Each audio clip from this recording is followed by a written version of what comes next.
Fala pessoal, chegando para mais um vídeo aqui no canal e hoje eu vou fazer uma coisa que eu nunca fiz antes, uma pré-lista com 52 jogadores, que foi o número estabelecido pelo Dorival Júnior na última convocação. E por que isso? Agora a gente tem um técnico, Carlo Ancelotti, já é oficial técnico da seleção brasileira, mas obviamente ele não está acompanhando a fundo todos os jogadores brasileiros em todos os lugares do mundo, porque o trabalho dele até o momento é no Real Madrid. Então eu vou me colocar aqui no papel do Rodrigo Caetano e do Juan, que são os dois principais caras que vão ajudar o Ancelotti a montar essa lista, e sugerir aqui 52 nomes pro Ancelotti. Nós vamos enfrentar o Equador no dia 5 de junho, uma quinta-feira, às 20 horas. Essa será a estreia do Ancelotti no comando da seleção brasileira. E no dia 10 de junho, numa terça-feira, às 21h45, a gente encara o Paraguai na Neoquímica Arena, em São Paulo. Eu tive que fazer essa introdução aqui de novo, porque eu já havia gravado todo o vídeo antes do anúncio do Ancelotti. Então, só gravei essa introdução depois do anúncio. O restante do vídeo é sem saber que o Ancelotti tinha sido anunciado, mas como não muda muito a minha opinião, eu montei a lista já pensando que o nome mais provável era o Ancelotti, e eu vou deixar o restante do vídeo, não vejo necessidade de regravar. Mas fica esse alento aqui se eu disser qualquer coisa. Por exemplo, o Vinícius Júnior se lesionou. Eu tive essa informação logo depois de ter gravado o vídeo também. E aí no lugar dele eu colocaria o Luiz Henrique, jogador do Olympique de Marseille. A ideia aqui foi trazer vários nomes que englobam tanto, claro, opinião minha, uma análise que eu tenha de preferência em relação a outros jogadores, mas também pensando pro Ancelotti trazer um leque variado de características para quando chegar na convocação final ele ter várias opções de jogadores diferentes para poder convocar. Lembrando aqui que são 52 jogadores, então se eu analisar um por um, esse vídeo vai ficar muito longo. Então eu vou só pontuar algumas novidades ou debates que podem ter para vocês entenderem melhor alguns pontos meus. Então começando aqui pelos goleiros. Alisson do Liverpool, Bento do Al Nassr, Ederson do Manchester City, Lucas Perry do Lyon, Luiz Júnior do Villarreal e Cauã Santos do Frankfurt. Bom, vamos lá. Alisson e Ederson, acho que dispensa muito comentários. O Alisson é o melhor goleiro brasileiro que a gente tem. O Ederson não vive a melhor fase, mas ainda assim é um goleiro com características fundamentais para você ter no elenco. É um cara que não vive o melhor momento, mas tem o jogo com o pé que é muito bom. O Lucas Perry, para mim, hoje até acima do Ederson. Você tem o Bento, que vive sim altos e baixos, mas também já demonstrou que é um goleiro de confiança na seleção brasileira, um pouco mais pronto. E aí diria que as duas surpresas, grandes novidades, seriam o Luiz Júnior e o Cauã Santos. São dois goleiros jovens. O Luiz Júnior tem 25 anos, o Cauã Santos tem 22. E aí, qual que foi o meu critério aqui? Eu chamei 5 goleiros, 4, digamos assim, um pouco mais experientes e 2 um pouco mais jovens. Por quê? Porque a chance deles jogarem é muito pequena. Então quem me acompanha aqui sabe, eu priorizo goleiros, já que eles não vão entrar em campo, goleiros que são mais jovens, para já ir pegando essa evolução na seleção brasileira, para já irem tendo um ambiente de seleção. E eu acho que hoje, se a gente pegar em termos de potencial, são os dois goleiros que a gente tem, que vislumbram um futuro maior aí para eles. O Cauã Santos é reserva no Frankfurt, mas tem feito uma excelente temporada. E aí você pode citar outros, cara, que assim, sinceramente, poderiam entrar na lista tranquilamente no lugar desses dois. Como eu disse, aqui pesou mais a minha questão pessoal de ter dois goleiros que são mais jovens nesse momento. Mas a gente poderia ter aqui o Léo Jardim, o Everton, o Everson do Atlético, o Hugo Souza, que vem falhando muito, quase entrou nessa lista aqui, mas eu acho que um goleiro do nível dele não pode cometer tantas falhas assim.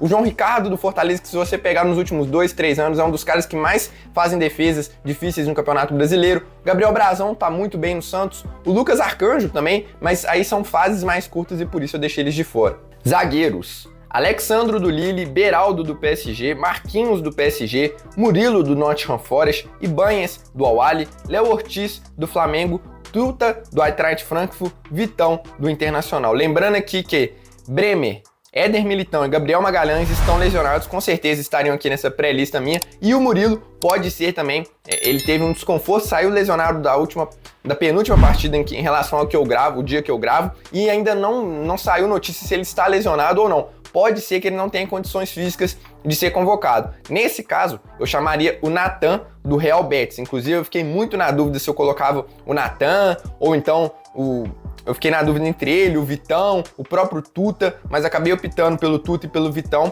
porque acho que eles vivem uma fase melhor há mais tempo. O Natan ainda tá agora sim ele tá assumindo a titularidade absoluta no Real Betis.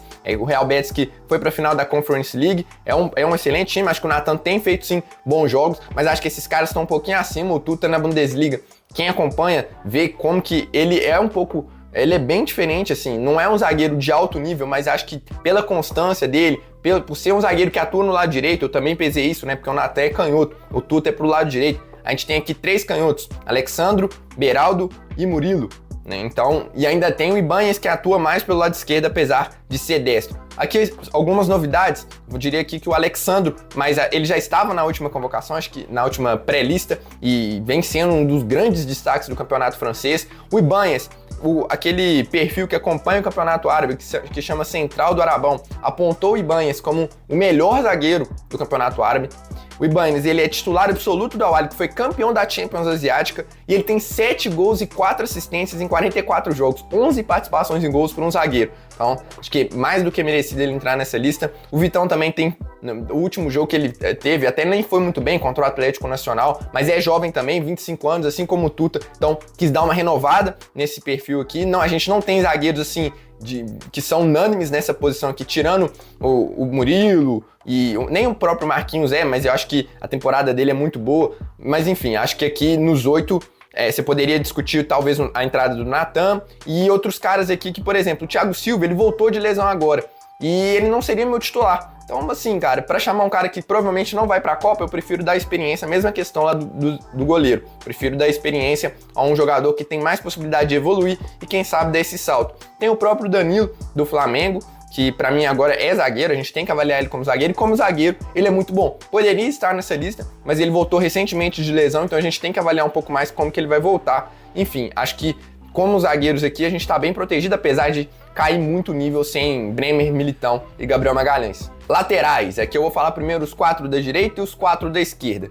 Wanderson do Mônaco, Dodô da Fiorentina, Wesley do Flamengo, Ian Couto do Dortmund, Alexandro do Flamengo, Caio Henrique, Mônaco, Carlos Augusto, Inter de Milão e Renan Lodge, Al Hilal. Eu já vou falar aqui dos 2 nomes que vão ser mais contestados. Ian Couto. Ah, Samuel, o Ian Couto é reserva no Dortmund. Ok, mas cara, eu pesquisei, eu fiquei olhando, pensando em jogadores que poderiam ser titulares aqui na lateral direita, que poderiam ser chamados.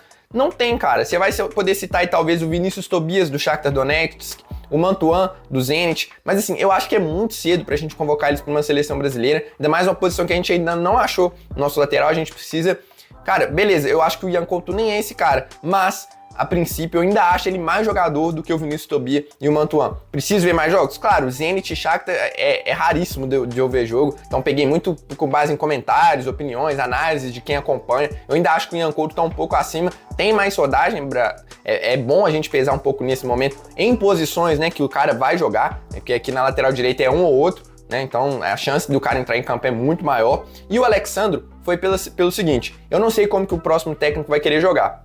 Então, eu acho importante você ter um lateral que atua mais na base da jogada. O Carlos Augusto é defensivo? Sim, é defensivo. Mas ele não é esse cara de construção. Ele joga pela lateral mesmo. Ele não joga por dentro como o Alexandro, como o Caio Henrique. Então eu fiz essa mescla. 2 que atuam um pouco mais por dentro, Alexandro e Caio Henrique, mesclando também características, um cara de mais corredor, Renan Lodge, e o Carlos Augusto que tá muito bem na Inter de Milão. Mas se fosse por mim exclusivamente, se essa fosse a minha lista, eu priorizaria o Douglas Santos no lugar do Alexandro. Acho que o Alexandro não tem mais fôlego para chegar na Copa do Mundo. Tem também o Alex Telles, fez um golaço contra o Internacional antes de eu gravar esse vídeo aqui, mas poderia ser também, mas justamente por essa questão de característica eu deixei ele fora.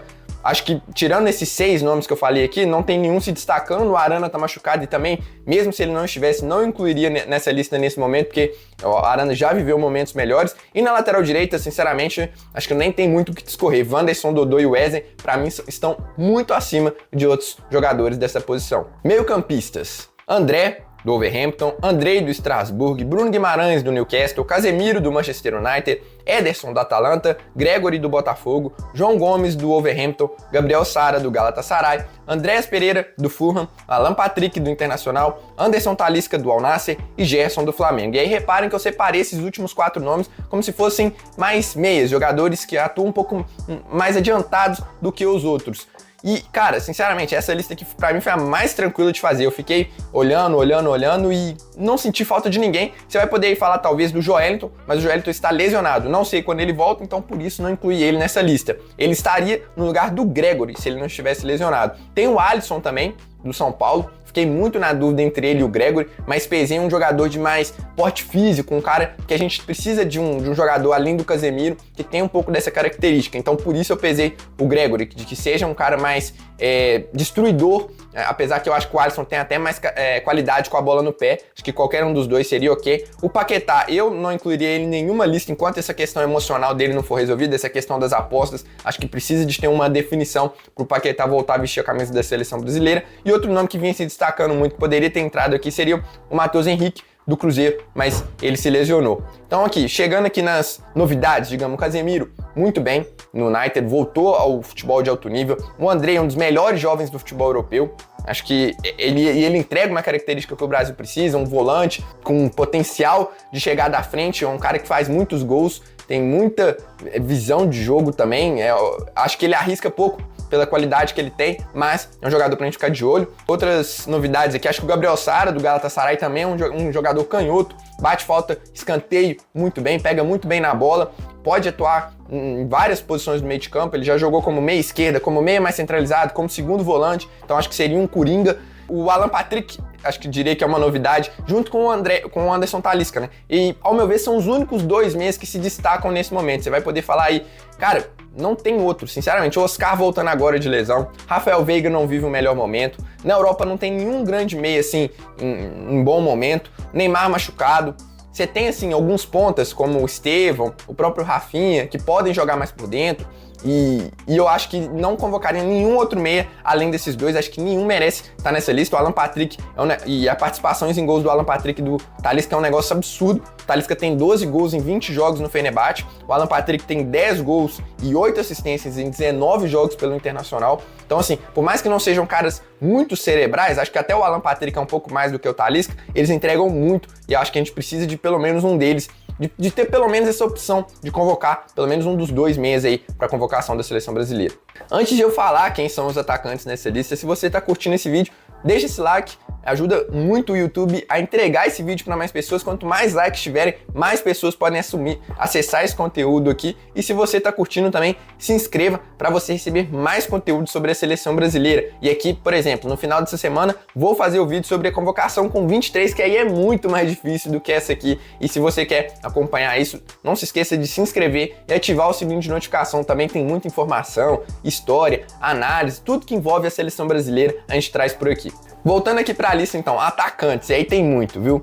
Antony do Real Betis, Estevão Palmeiras, Luiz Henrique Zenit, Malcom Al Hilal, Rafinha Barcelona, Rodrigo Real Madrid, Savinho City, David Neres Napoli, Gabriel Martinelli Arsenal, Igor Paixão Feyenoord, Vinícius Júnior Real Madrid, Endrick Real Madrid, Pedro Flamengo, Evanilson Bournemouth, João Pedro Brighton, Matheus Cunha Wolverhampton, Yuri Alberto Corinthians e Marcos Leonardo Al Hilal.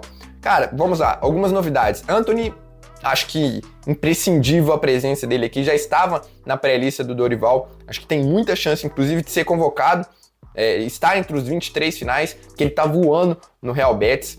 Pedro voltou de lesão agora, mas já jogando bem, e eu acho que ele é um camisa 9 que a gente não pode abrir mão na seleção brasileira, assim, pelo menos nessa lista mais ampla, porque é um cara diferente, um cara de pivô. Se você pegar aí, talvez o único que se aproxima um pouco mais dele é o Evanilson. Alguns vão criticar, mas o Evanilson tem 12 gols em 32 jogos, atuando na Inglaterra por um time que propõe muito pouco, entrega muito pouco para ele, né? Então acho que o Evanilson é um bom nome para citar aqui. Marcos Leonardo já viveu momentos melhores, mas ainda assim tem números muito bons pelo Al Hilal. Acho que é um jogador que pode fazer uma dupla de ataque, ataca muito bem o espaço, muitos com características diferentes, né? Você vê, a gente tem pivôs como o Pedro, rompeninha como o Endrick, Marcos Leonardo, falsos 9 como o João Pedro, o Matheus Cunha. Cara, eu não consigo tirar ninguém dessa lista aqui. Antes eu tinha até colocado o Luiz Henrique do Olympique, aí eu faço uma menção honrosa aqui pra ele, porque o Brasil tem muito ponta de qualidade, cara. Muito mesmo. Então, assim, não consegui encaixar ele aqui. Você pode discutir ele com...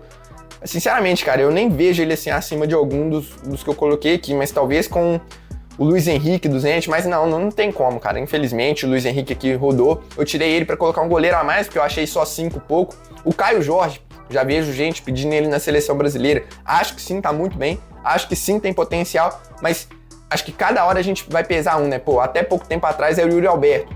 Marcos Leonardo também vive uma boa fase há mais tempo. Então assim, só porque o Caio vem aí de 5, 6, talvez 10 jogos bons, vamos colocando muito aí, nem acho que seja isso tudo. A gente já vai colocar ele numa pré-lista, sendo que outros jogadores se destacaram mais nesse período? Eu não acho justo. E tem também o Richarlison, que sempre vai ser um nome pra gente ficar de olho, mas infelizmente, cara, devido às lesões, acho que é mais ou menos uma situação parecida com a do Neymar. Deixa ele voltar, assumir a titularidade de vez no Tottenham, se é que ele vai assumir, né, porque tem o Solanke lá agora que tá fazendo muito gol, então não sei se o Richarlison vai conseguir voltar a ser o que era antes.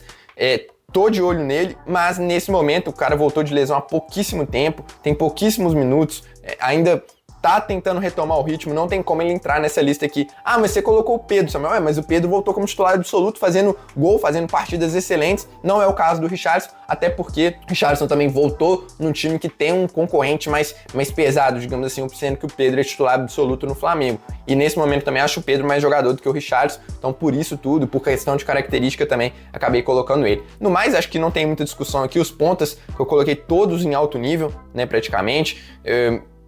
Acho que o Endrick também, por mais que seja reserva, a gente sabe o diferencial que ele tem. E é isso. Quero saber a opinião de vocês, claro, sabem que eu olho todos os comentários, leio e tento responder a maioria com educação, claro. Faz parte discordar, então deixa aí nos comentários. Se bem que eu acho que numa lista de 52 nomes vão ter menos discordantes, mas com certeza você vai lembrar de algum jogador que talvez eu tenha esquecido. Então deixa aí nos comentários e se você quiser acompanhar mais os jogadores que estão aqui no radar da seleção brasileira, eu vou deixar aqui a playlist, tem vídeo sobre o Ederson, sobre o Matheus Cunha, sobre o Andrei, sobre o Casemiro, entre outros. Então tá aqui, se você quiser continuar assistindo aqui o canal, fica o convite. Eu fico por aqui, um abraço e até a próxima.